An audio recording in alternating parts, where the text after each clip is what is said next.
Ang problema, pag nag-retire na tayo, so wala na tayong healthcare, no? Di natin madadala yung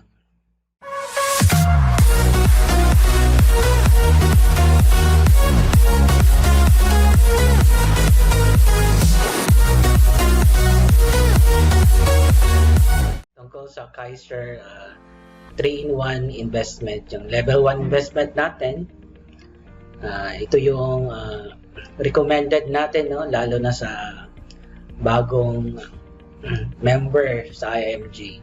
So ito yung recommended natin as a level 1 investment. Lalo na pag nagsimula tayo, no, sa journey natin, sa financial journey natin dito sa IMG. So Kaiser 3-in-1 investment, so tatlong 3-in-1 na siya, parang kape, may healthcare, may life insurance, tsaka investment. So total solution niya na. No? So ito yung nagustuhan ko rin, no, sa IMG, kasi nung nagsimula ako sa IMG, alam ko lang talaga investment. Kaya di ko alam na ito pala yung dapat na umunahin natin. So nung nag-join ako sa IMG, kumuha agad ako ng ito, Kaiser 3-in-1 investment. So may healthcare, life insurance, and investment. So paano kung magkasakit tayo? So di natin alam kailan tayo anytime na pwede tayo magkasakit. So kailangan meron tayong healthcare, lalo na pagtanda natin. So paano kung di sapat ang ipon? So wala tayong ipon, tapos mas lalong mapagastos tayo kung wala tayong ipon. Then what if our family can take care of us, no? So pagtanda natin, so di na mahirap umaasa tayo sa family natin, no? Kasi yung mga anak natin, pagtanda natin, so may kanya-kanyang mga pamilya na. So kailangan may sarili tayong hindi tayo dependent sa mga anak natin. Kaya natin, no, buhayin sarili natin pagtanda natin. So kaya habang bata tayo, mapaghandaan natin. Then life insurance, paano kung may mangyari sa'yo? So the same thing, pwede tayong kunin ni Lord anytime. So may backup tayo. So paano kung may dependence ka, no? Kung imagine kung may anak kang maliit pa, no? So maasa lang sa atin as a breadwinner. So paano pa pag-aral siya, no, sa college? So kung dependent, biglang nawala yung breadwinner. So yun yung magtutustos, no, ng gastusin, yung life insurance. So who will take care of your family pag nawala tayo as a breadwinner? Then lastly, yung investment. So since long term siya, so pagtanda natin, wala na tayong trabaho, we stop working. So yung pera naman nagtatrabaho sa atin, no? So kanino ka aasa sa pagtanda mo? So doon natin kukunin sa investment natin. So would you plan to be a burden to your family? So mahirap, no, na sabi ko kanina, may kanya-kanyang pamilya na yung mga anak natin. So kung wala tayong investment, so pagpapasapasahan talaga tayo, no, magiging pabigat tayo ng mga anak natin. Pag wala tayong sariling pera, no, mahirap gumalaw, no, lalo ngayon every galaw natin, so gastos, no, lalo na pagtanda natin. So total solution talaga siya. So complete financial plan, 3 major financial needs. So nasosolve agad, no, yung major needs natin, no. So ito yung nagustuhan ko rin sa Kaiser Long-Term Healthcare. So marami na tayong no, mga branches, no. Meron na tayo sa Makati. So Robinsons Galleria. Meron tayo sa Robinsons Manila, no, North EDSA, Cavite. So Santa Rosa, so malapit sa amin to, SM Santa Rosa. Meron din tayo sa SM San Pablo. So sa Cebu, meron din sa Mactan, Seaside Cebu, and SM City Cebu. So I'm sure mapadami pa to, no? Mas mag-expand pa yan yung Kaiser. So major services, meron tayong executive check-up. So meron tayong annual physical exam, consultation, pre-employment medical, then family care. So ito yung website ng Kaiser kaisermedcenter.com.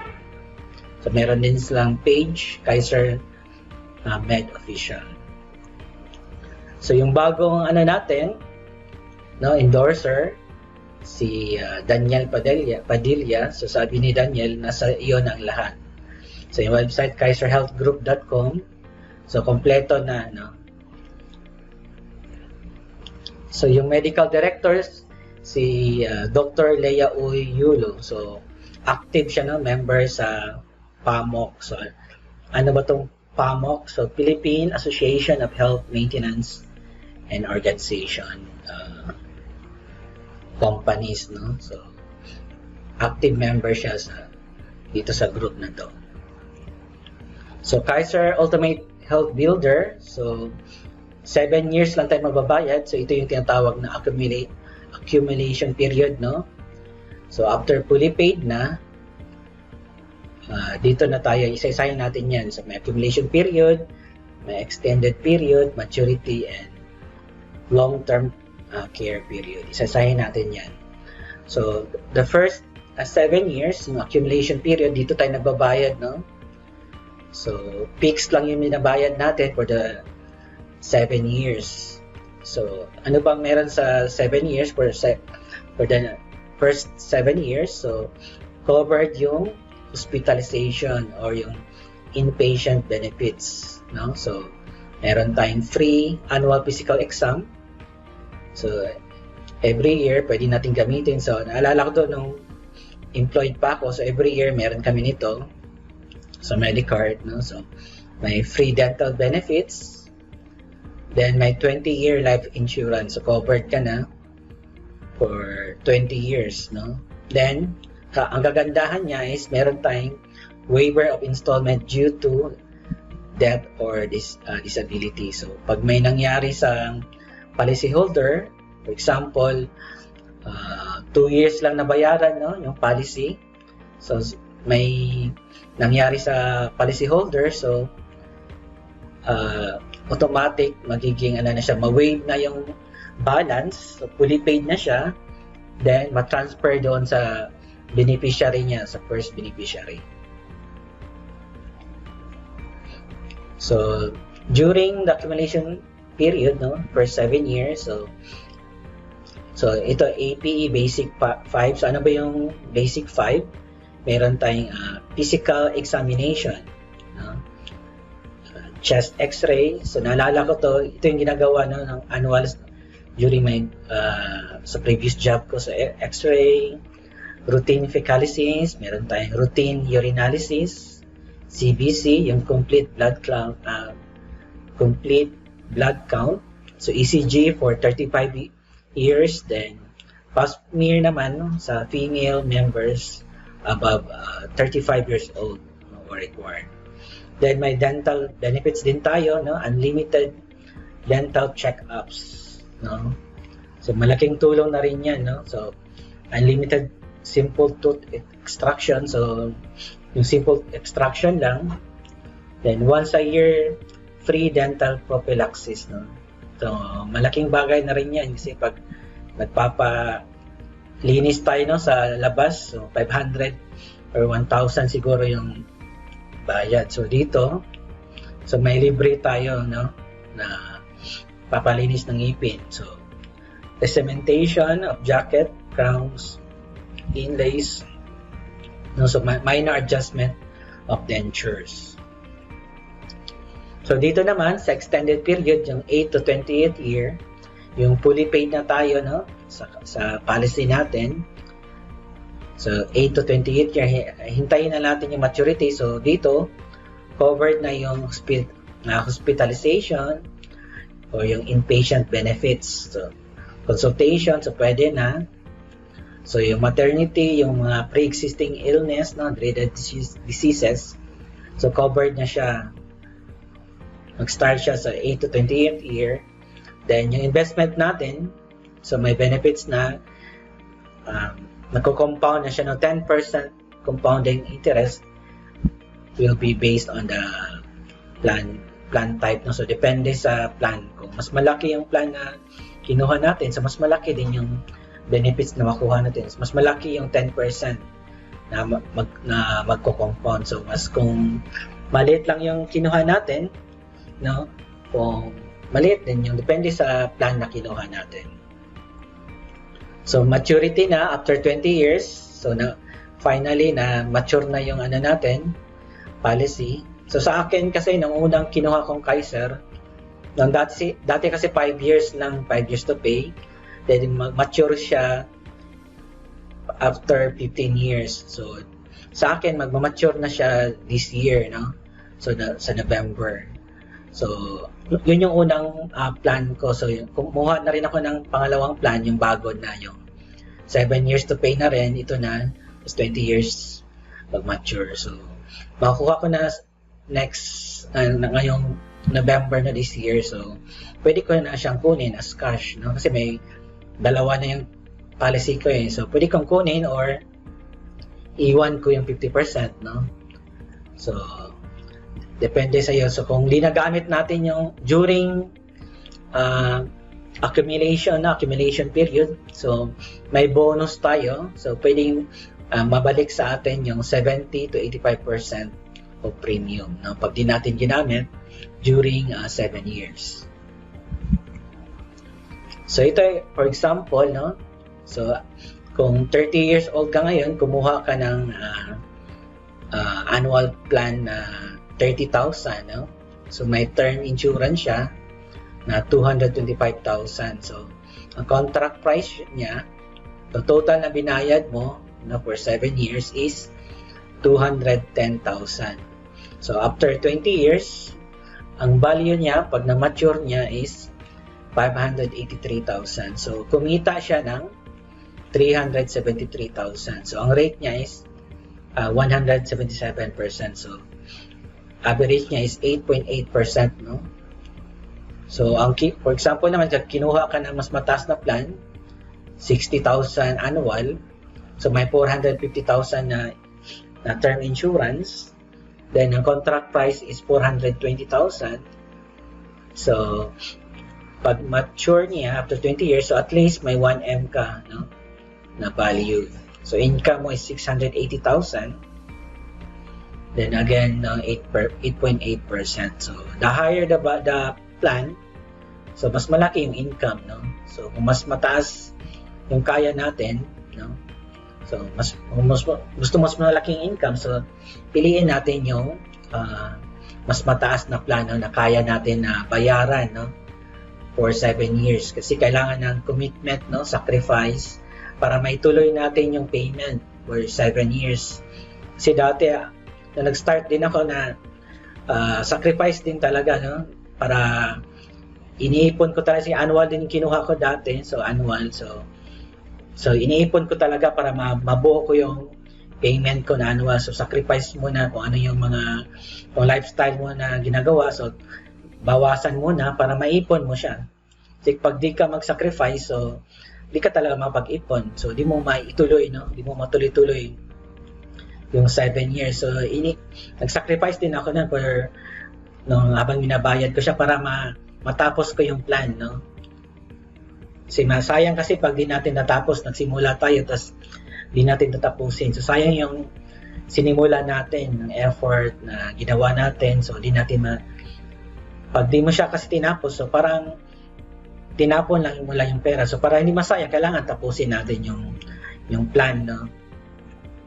So long-term care period. So ito na yung papasok nung pag after 20 years na, no. So after maturity na, so kumikita na yung pera natin, no, 10% compounding interest, no? So design talaga ni Kaiser, no, na long term, no. Hindi siya pwedeng kakuha tayo kasi gagamitin na natin bukas, no, next month, next year. So kailangan yung mindset natin is long term. Gagamitin siya during pagtanda natin, you know, hindi siya design na short term. Kaya tinatawag na long term care period, no. So ito, for example, so annual premium natin is 30,000, no. So again, term insurance is 225,000, contract price, yung total na binayad natin is 210. Then yung value niya pag mature is 583,000. So, kumikita siya ng 10%, no? 58,000. So, at the age of 60, pag age mo 60 years old, so kumita siya ng, meron ka ng 1.5 million, no? So, kung pabayaan natin yung pera natin, so magko-compound siya, 10%. So, 10% niya is, no, 150,000. So, meron tayong monthly income, passive income na 12,000, no? So, kung mas mataas yung kinuha natin, no? So, ito yung recommended natin, no, na plan, no? At least 60,000 annual premium. So, term insurance, pag may nangyari sa policyholder, so may makukuha yung pamilya na 450,000. So, total price is 420,000. So, pag mature, meron tayong at least 1.1, no, million. Kaya ito yung recommended natin para pag mature, meron tayong at least 1 M na makukuha. So, 10% is 110,000. So, pag hinayaan natin mag-compound yan, so at the age of 60, so nag-start ka 30, at the age of 60, so may at least 3 million ka, no? At the age of 60 years old. So, kung 10% yan, 300,000, so may monthly passive income tayong 25,000, no? So, okay na rin, may pagtanda natin, may makukuha pang gastos tayo, no? Wala na tayong trabaho, so may pangkuha tayo. So, ito yung sample, no, na plan, no, na binibigay natin sa clients natin. So, at the age of 10 years old to 40, so pwede siya dito, minimum plan, K45. Then, kung annual is 26,470, semi-annual, 14,000. Then, may quarterly, monthly, spot cash. So ang unang nire-recommend natin is gusto natin annual, no, para makatipid yung client natin. So, makatipid. Pag annual kasi, makatipid tayo ng at least 2 months, no, compared sa monthly.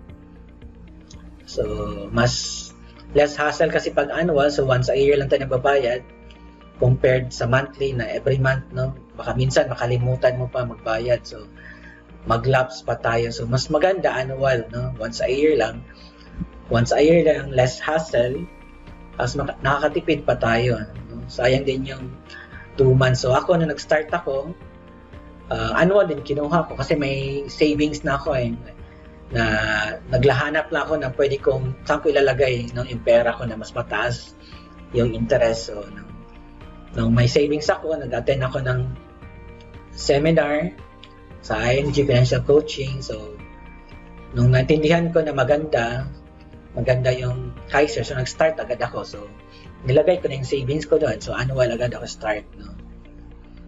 So, pag 41 years old ka naman, to 50 years old. So, ang minimum, di ka na pwede dito sa K45, K50. So, ang minimum na is K60 na. So, mas mataas na plan na.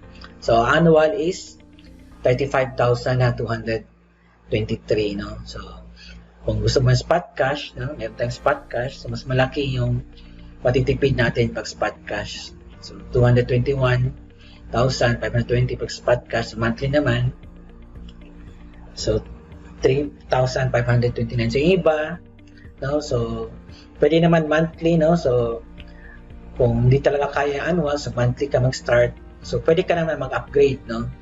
So, from monthly, after 1 year, gusto mo mag-upgrade to annual, so pwede din, no?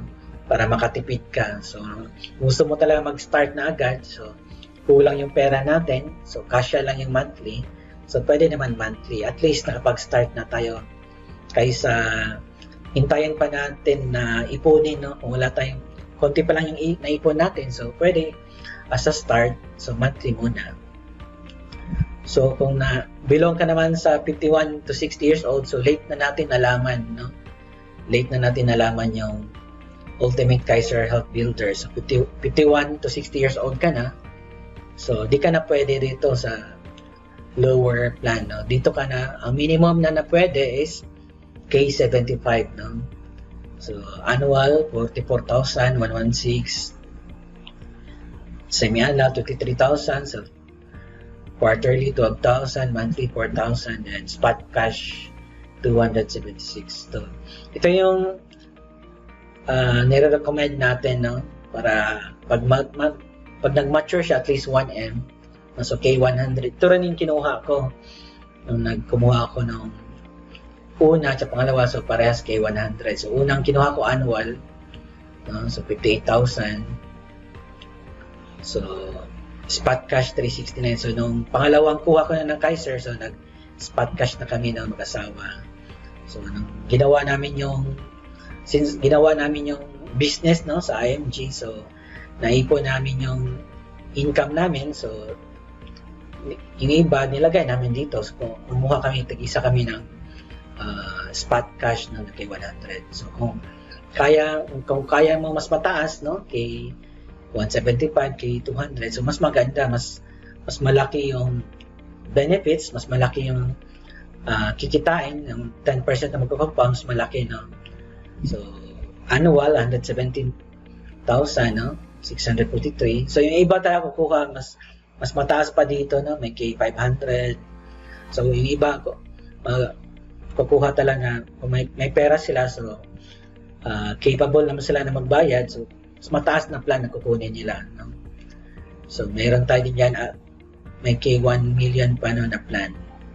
So depende sa kakayahan, no, ng clients natin. So ito yung link na binibigay namin na Google form, no, sa client. So https://bit.ly/Kaiser proposal. So pag nagpo-post kami sa social media, no, so magtatanong kung paano ba mag-start niyan, paano ba kumuha, no. So pag kailangan ng makuha yung details, no, so ito lang yung link na binibigay namin. Ito yung during our employment, no, or productive years, so 20 years to 60 years. So usually yung company binibigyan tayo HMO, no.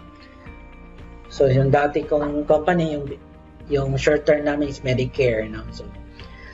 So during productive years natin, so ano pa tayo ng company, no, productive years pa tayo, so binibigyan tayo ng sarili nating short term healthcare. So ang problema nito, pag retire natin, so hindi naman tayo forever nagtatrabaho, so kailangan mag-retire, no, pag tanda natin. So ang problema, pag nag-retire na tayo, so wala na tayong healthcare, no, di natin madadala yung healthcare, no, na binibigay ng company, kasi hindi naman nakapangalan sa atin, no, yung healthcare, nasa company yun, group insurance. So pag nag-resign tayo, umalis tayo, nag-retire tayo, so may iwan yung healthcare natin doon. So kung pagtanda natin, doon nalalabas, no, doon nalalabas yung mga sakit, no, 61. So kung dito pa tayo kukuha 61, so mahirapan na tayo, no, or wala nang magbibigay sa atin ng healthcare, no. So yan yung sad scenario, no, na di natin alam, no. So kailangan ma-share natin sa iba, no, mga kaibigan, pamilya natin, na ma-educate natin para during employment or productive years makapagsimula na tayo, kasi mas bata tayong kumuha, no, mas maaga natin nalaman, no. So na-share natin sa mga kaibigan natin mas maaga, so mas mura yung policy, no, pag bata tayo, kasi low risk pa. So bata pa, productive years, di pa natin magagamit, kasi design nga siya for long term. So yung short term muna yung gagamitin, so mas mura pa yung plan, no, dito. So pag dito, habang tumatanda ka, tumataas na yung policy. Nakita natin kanina yung minimum plan. Habang tumatanda tayo, tumataas yung plan na minimum, no. So kung mas maganda, kung mas bata, so mas ano siya, mas mura siya, no. So may iba kasi, may magtatanong sa amin, so gustong-gusto na talaga niya kumuha, pero hindi na siya pwede, hindi na siya insurable. So more than 60 years old na siya. So nung at the age 29 ata ako kumuha ng unang Kaiser ko, so 29 years old. So binabayaran ko siya, no, annually. So So may peace of mind na ako na kahit mag-resign ako sa company, no, so meron akong sariling healthcare pagtanda ko, no. Kumikita na siya, no, ko-compound. So dito mas siya na mahirap na di natin alam to, no, na yung concept, simple concept siya na malaking impact sa buhay natin, no, pag di tayo aware, no, na ganun pala. So puro trabaho, sipag natin sa trabaho, no, sobrang sipag natin. So pag resign mo, wala ka pa rin healthcare, no. So focus tayo sa trabaho, bahay, uwi lang. So sobrang sipag, so di tayo nag-invest ng oras, no, ng aralin paano ba i-manage yung pera natin, no. Puro lang tayo trabaho. So yung company lang yung mayaman, so paano naman tayo, no, pagtanda natin. So wag natin hayaan na mangyari yun sa atin, na yung iba sa abroad natatrabaho, no, during productive years sa abroad sila. So yung pera nila, so pinapadala lang sa Pilipinas, no, pinapadala lahat ng, yung iba nagdalawang trabaho pa para mapadala sa Pilipinas, no. So nag-assume sila na pag-uwi nila meron na silang business, meron na silang mga investment. So pag-uwi nila sa Pilipinas, so walang business na nakita, no, kahit anong yung trusted nila na kapamilya, no, na pinadala nilang pera, so wala, galit pa sa kanila, no, pag tinatanong nila kung sana ba yung pinapadala kong pera, sana ba yung pera pang business, so wala akong business, sila pa yung galit, no, sa'yo. So nakakalungkot yun, kahit sobrang sipag mo, nagtatrabaho ka ng maayos, tapos pagtanda mo, ikaw pa rin naiwan, no, galit pa yung pinapadala ng pera. So wag natin hayaan yun, no. So kailangan, ito yung uunahin talaga natin, yung healthcare. So napaka-importante siya, no, na sa solid financial foundation natin, na meron tayong cash flow, no, na pag nabuild natin yung cash flow, ito talaga yung unahin natin, yung long-term healthcare. So sa Kaiser, no, pag kumuha tayo sa since 3-in-1 na siya, so na-jumpstart na natin yung healthcare. May healthcare na tayo, may life insurance, then investment. Kaya yun yung recommended natin, kasi tatlo agad, no, na healthcare, may long-term, may life insurance, investment. So madali na lang yung dalawa, no, eliminate debts. So habang ginagawa natin yung business, so mawala talaga yung utang, no, yung mga bad debts, then mabibuild natin yung emergency fund. So ito talaga yung solid, no, na matibay na pundasyon para kahit anong mangyari na ma-experience natin, no, sa buhay natin. So matibay yung pundasyon natin.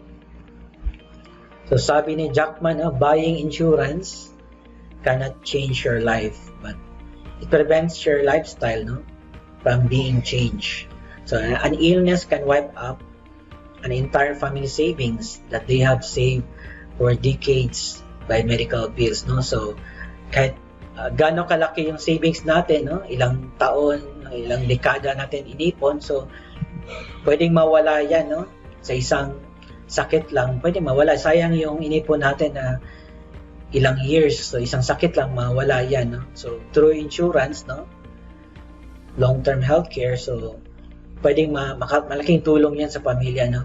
So you will not turn bankrupt because of buying insurance, but you will cause your loved ones to turn bankrupt if you don't. So mabankrupt na, kawawa yung maiwan, no, kung yung pamilya natin maasa lang sa atin, no. So wala tayong insurance pala, yung sasakyan natin may insurance, pero yun ang nagdadrive, walang insurance. So kawawa yung pamilya natin na naiwan, no.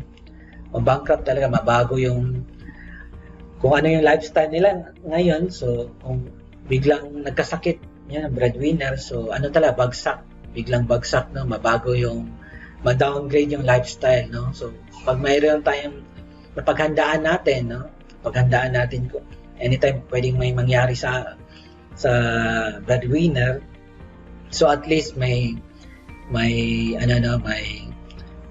pera na makuha yung pamilya natin. So ganun ka-importante yung insurance. So yung sa ibang bansa kasi, no, yung naintindihan talaga nila yung concept, no, yung long-term healthcare, so nag-invest talaga sila, no, sa US. So, dito lang sa atin, sa Pilipinas, konti pa lang may aware, no? Or konti pa lang yung may naintindihan nila yung concept ng insurance. Kaya akala ng karamihan kasi na gastos lang, no? So, yung iba kasi gusto enjoy lang na enjoy, no? Ayaw mag-sacrifice, kaya ayaw kumuha ng insurance, di naintindihan. So, akala nila hindi siya importante. So, napaka-importante na pag naintindihan talaga natin yung concept. So, kukuha talaga tayo kasi importante siya, no? Investment din siya.